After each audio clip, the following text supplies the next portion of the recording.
कोई फिर बैठे बैठे ध्यान में चले जाते हैं। ध्यान में चले गए तो भी याद से बुद्धि हट जाती है,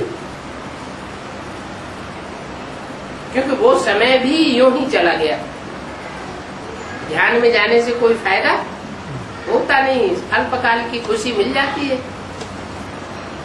कमाई तो कुछ भी नहीं हुई। बाप कहते हैं याद में रहो, जिस याद से ही विकर्म विनाश होंगे,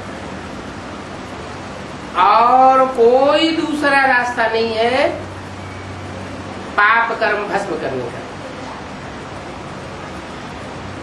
जो ध्यान में जाते हैं उनकी बुद्धि में बाप की याद नहीं रहती। बहुत घोटाला है इन सब बातों में। ध्यान दीदार इनसे कोई फायदा नहीं, और तुमको तो आंख भी नहीं बंद करनी चाहिए। कि ध्यान दीदार में भी जो जाते हैं उनकी आंखें मोस्टली बंद हो जाती। याद में बैठना है ना,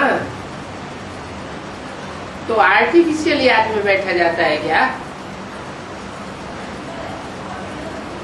कोई भी संबंधी को कोई याद करता है तो आंखें बंद करके बैठ जाता है क्या?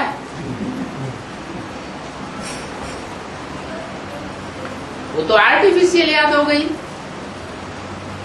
ओरिजिनल जो याद होती है वो तो चलते फिरते उठते बैठते जहाँ भी जिससे प्यार होता है वो याद आ जाता है। तो आंखें खोलने से डरना नहीं चाहिए क्या? कि आंखें खोल करके बैठेंगे तो कोई सामने आ जाएगा तो उसकी बुद्धि में याद आ जाएगी।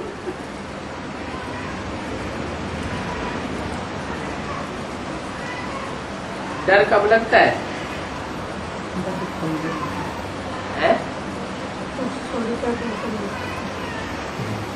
कुछ अंदर खोट होती है, कोई चोर बैठा होता है तो उसे डर लगता है। तो आंखें खोलकर बैठने से डरना नहीं चाहिए। आंखें सदैव खुली हुई हो और बुद्धि में माशूकी याद रहे। अगर आंखें बंद की तो जैसे गोया अंधा हो गया।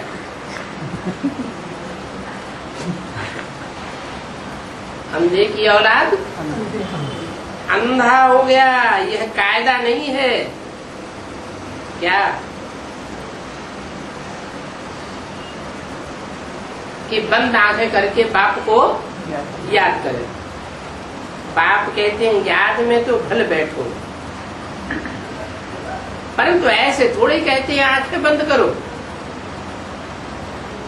आंखें बंद करेंगे व कांध नीचा करके बैठेंगे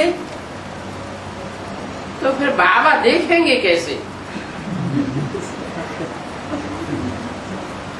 मुख्य बात तो ये है।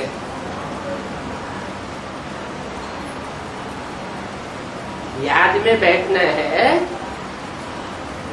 तो आंखें खुली हुई हो तो बाप भी बच्चों को देखेंगे। माना दृष्टि जो सृष्टि सुधारने वाली है, दृष्टि से सृष्टि बनती भी है और दृष्टि से सृष्टि बिगड़ती भी है। श्रेष्ठ ते श्रेष्ठ बाप की दृष्टि से सृष्टि सुधरती है और देहधारियों की दृष्टि से सृष्टि बिगड़ती है।